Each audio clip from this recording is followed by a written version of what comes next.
Olá, boa tarde a você que segue acompanhando a nossa programação. Chegou a hora de mais notícias do Brasil e do mundo desta quarta-feira, dia 4 de outubro. E já vamos começar com boa notícia. Testes para uma vacina dupla contra a Covid e gripe da Moderna têm apresentado eficácia nos resultados quanto às doses separadas em um teste de estágio inicial.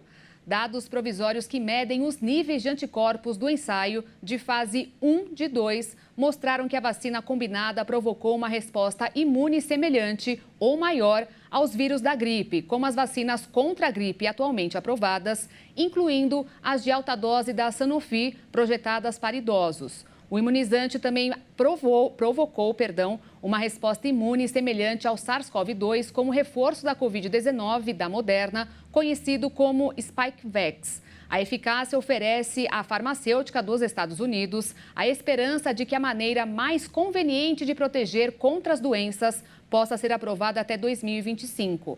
Além disso, os sistemas de saúde poderiam economizar de 30 a 40 dólares por vacina se usassem uma combinada. A Moderna planeja iniciar um teste de fase 3 da vacina em estágio final este ano. E olha só, o Ministério da Agricultura e Pecuária identificou hoje o primeiro foco de gripe aviária em leões marinhos do sul, na Praia do Cassino, no Rio Grande do Sul. É o primeiro registro da doença em mamíferos marinhos no país. As amostras foram processadas pelo Laboratório Federal de Defesa Agropecuária em Campinas, em São Paulo, e confirmadas como um vírus da influenza aviária de alta patogenicidade, já detectado em diversas espécies de aves silvestres no país. O órgão solicita à população que evite tocar em animais doentes ou mortos para prevenir o contágio e a disseminação da doença. Uma comitiva do governo federal, liderada pelo vice-presidente Geraldo Alckmin, visitou hoje a capital do Amazonas para avaliar a emergência causada pela seca extrema na região e definir medidas para aliviar os impactos. A estiagem afeta cerca de 500 mil pessoas no estado e o governo do estado decretou situação de emergência em 55 dos 62 municípios. A estiagem afeta cerca de 500 mil pessoas no Amazonas e o governo do estado decretou situação de emergência em 55 dos 62 municípios do estado. Os níveis críticos dos rios da região dificultam a navegação, fundamental para o transporte e abastecimento de comunidades locais. Além disso, a redução da vazão provocou uma preocupante mortandade de peixes. Pelas redes sociais, Alckmin afirmou que o governo tem olhado com atenção para a questão e elaborou um plano de contingência para enfrentar o problema. O vice-presidente afirmou que a comitiva foi um pedido do presidente Lula, que se recupera de uma cirurgia no quadril realizada na última sexta. A seca também impactou os estados vizinhos Rondônia e Acre. A região sofre com os efeitos do fenômeno climático El Niño, que reduz a formação de nuvens e a incidência de chuvas. E vamos agora ao Minuto da Economia desta quarta-feira.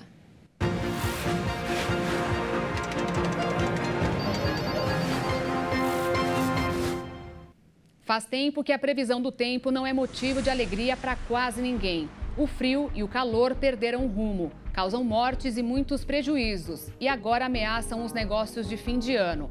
Apenas 1% da produção da Zona Franca de Manaus é transportada por via aérea.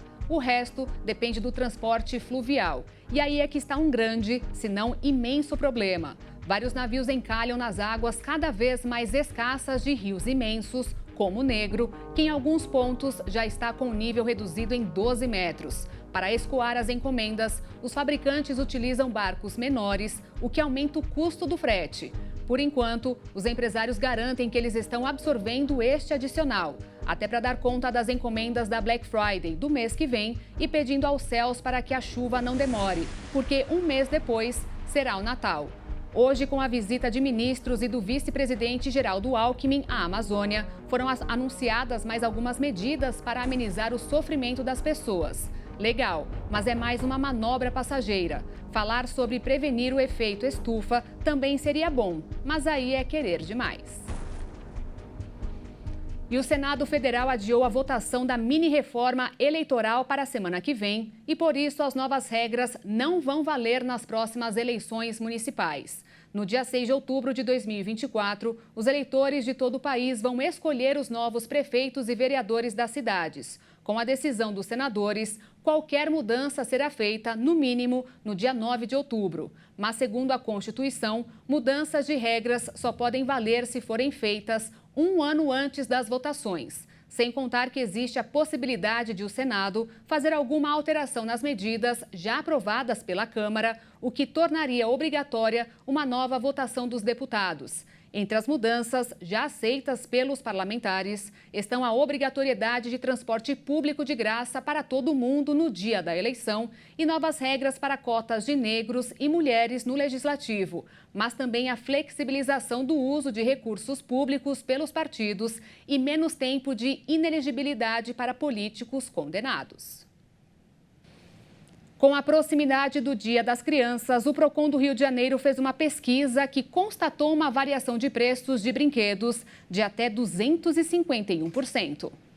Foram pesquisados valores de 100 brinquedos em 13 lojas virtuais do setor do dia 25 de setembro a 2 de outubro. 3 sites foram notificados por apresentar irregularidades na informação do preço, que, segundo o Procon, pode induzir o consumidor ao erro. Aqueles que foram notificados após fiscalização terão 48 horas para fazer a adequação.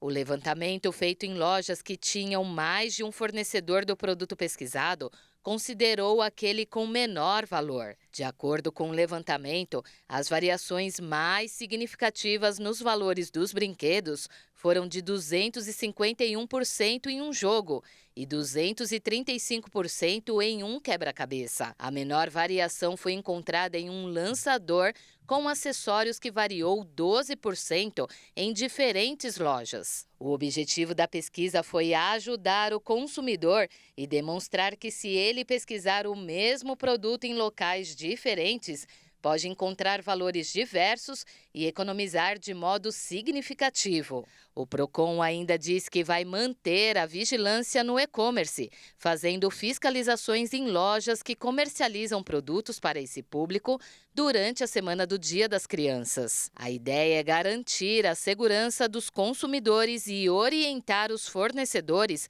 quanto às boas práticas de consumo. Como de costume, para evitar compra de brinquedos com valores exorbitantes, a melhor sugestão é pesquisar preços em lugares diferentes.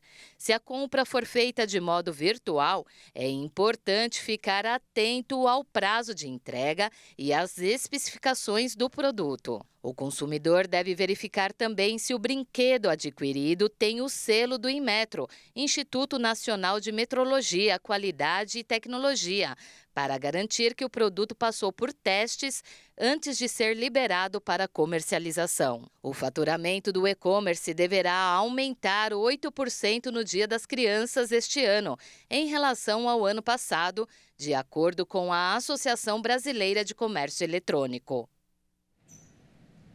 E falando em crianças, uma escola na China inovou e agora o ato de dormir na escola não é mais punitivo. Inclusive, para tornar mais prático, as carteiras foram adaptadas para facilitar o cochilo, que traz muitos benefícios aos alunos. Essa medida faz parte de uma série de intervenções do Ministério da Educação chinês visando garantir o sono diário suficiente dos alunos do ensino primário e secundário. As cadeiras e mesas instaladas na sala de aula podem se abrir como uma cama, se tornando um local onde a criança pode estirar seu corpo. Outras escolas do país também aderiram a salas de descanso equipadas com móveis que possuem camas acopladas. Os benefícios da soneca no meio do dia são reconhecidos cientificamente.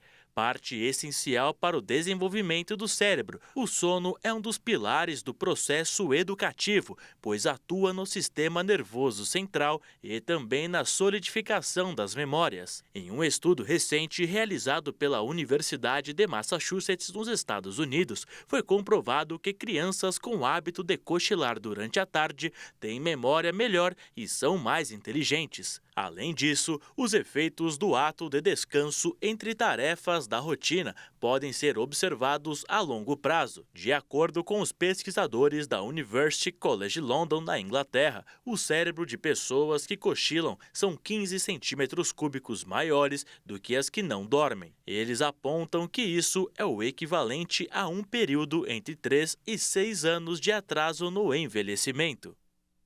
E para a gente encerrar, você já ouviu falar naquele ditado no futebol que diz que o jogo só acaba quando termina? Pois ele vale para qualquer tipo de esporte, viu? Na China, em uma prova de patinação dos Jogos Asiáticos, um patinador sul-coreano achou que já tinha ganhado a corrida, mas só achou mesmo. Prestes a ganhar a medalha de ouro na prova de revezamento, o patinador Jung Chaewong tinha a vitória como certa, até que ele levantou o braço e comemorou alguns milésimos antes. Porém, esse curto espaço de tempo foi mais que necessário para que o sul-coreano perdesse o primeiro lugar do pódio. Mas a medalha de ouro não foi a única perda do patinador. Ele também perdeu a isenção do serviço militar. Isso porque na Coreia do Sul, todos os homens considerados aptos são obrigados a servir o exército durante 18 meses até os 28 anos. A única forma de dispensa militar é conquistar o ouro olímpico ou os Jogos Asiáticos. Sendo assim, sua medalha e a dispensa se foram por causa de 0,01 segundos. É bom não cantar vitória antes da hora, né? E eu fico por aqui. Mais notícias você acompanha com a Maria Alice Dias no Jornal das 18h30. Eu volto ao vivo às 10 da noite ao lado de Alexandre Jaqueto no Jornal das 22h e espero por você. Obrigada pela companhia. Tchau.